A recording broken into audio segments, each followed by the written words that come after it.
Untuk tersangka saudara Rudi ini dia terlibat dengan 3 laporan polisi.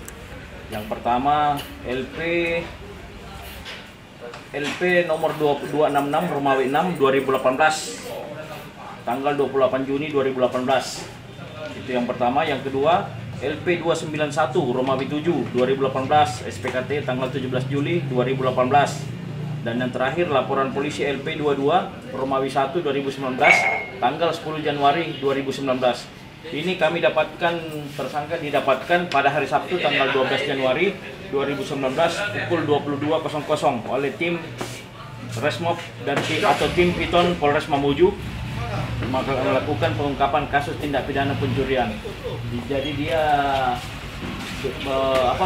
modusnya ini dia cungkil jendela masuk rumahnya orang, lakukan ngambil, sasarannya memang handphone, alat-alat elektronik. Untuk sekarang ini yang bisa kami kumpulkan ada 3 handphone, yang kita bisa kumpulkan. Tetapi selama kegiatannya berlangsung dia bersama dengan saudara Erwin untuk sekarang ini Erwin masih DPO.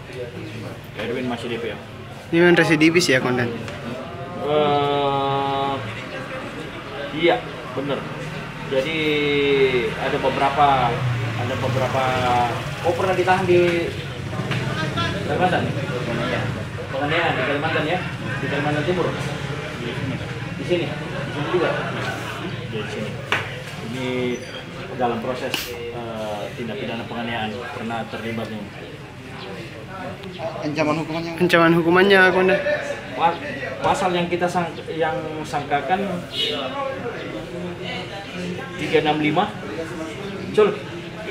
Jadi dalam pengungkapan ini tim Piton juga mengamankan 3 unit handphone masing-masing terdiri dari 1 unit handphone merek Vivo tipe 1612 warna crown gold.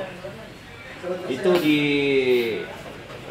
laporan polisi LP 266 Romawi 6 2018 tanggal 28 Juni 2018. Yang kedua handphone merek Vivo F5 warna crown gold. Itu LP-nya di LP 291 Romawi 7 2018 tanggal 17 Juli 2018. Yang ketiga 1 unit handphone merek Oppo warna gold yang diambil, yang terakhir ini diambil di Jalan RA Kartini